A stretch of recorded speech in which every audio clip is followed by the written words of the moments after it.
మీ అందరికీ ప్రభువు అయిన యేసుక్రీస్తు వారి నామంలో వందనములు. నా పేరు శాశ్వత. నేను చెప్పబోయే అంశం మనిషి చేసిన నేరానికి ఉరిశిక్ష, క్షమాభిక్ష. పాఠ్యాంశం మరొకసారి, మనిషి చేసిన నేరానికి ఉరిశిక్ష, క్షమాభిక్ష.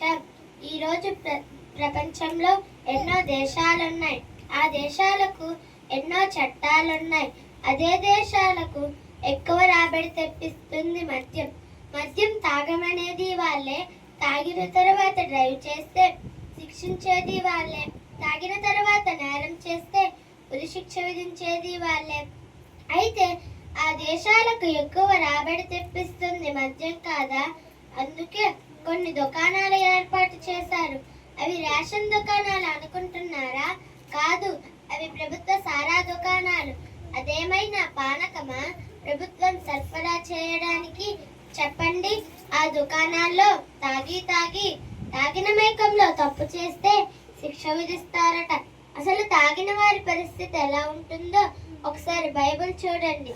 సామెతలు 23వ అధ్యాయం 31-33 వచనాలు చూసినట్లయితే, సామెతలు 23వ అధ్యాయం 31-33 వచనాలు చూసినట్లయితే, ద్రాక్షారసం మిక్కిలి ఎర్రబడగను, గిన్నెలో తలతలరాచుండగను, తాగుటకు రుచిగానుండగను, దాని వైపు చూడకము, పిమ్మట సర్పం వలె కాటు వేయును, విపరీతమైనవి నీ కన్నులకు కనబడును, నీ వెర్రి మాటలు పలుకుదువు.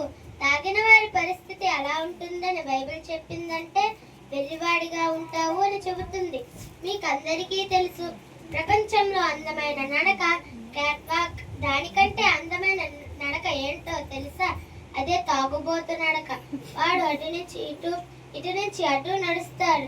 ప్రపంచంలో ఏ సుందరి ఎలా నడవగలదు?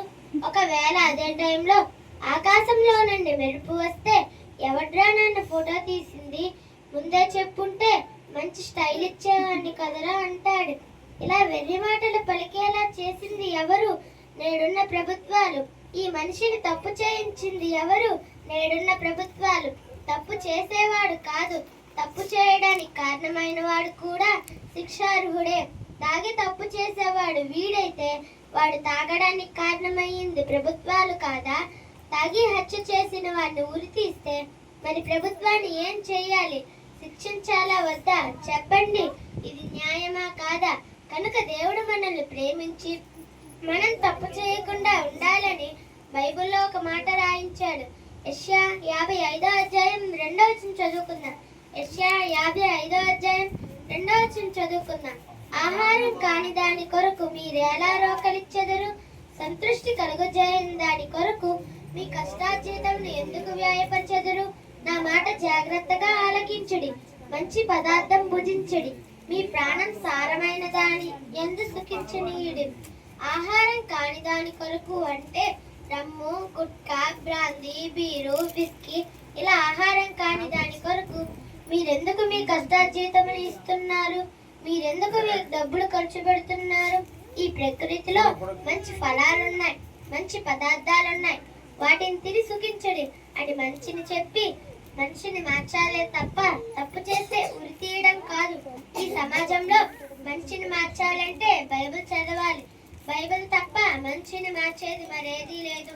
కాబట్టి తప్పు చేయించి తప్పు చేసినందుకు శిక్ష విధించే తప్పుడు ప్రపంచానికి మీ పిల్లలను దూరం చేయాలని కోరుకుంటున్నాను. అందరికీ వందనములు. హల్లెలూయా. ప్రభునందు ప్రియమైన వాళ్ళారా, మరి ఇంతవరకు కూడా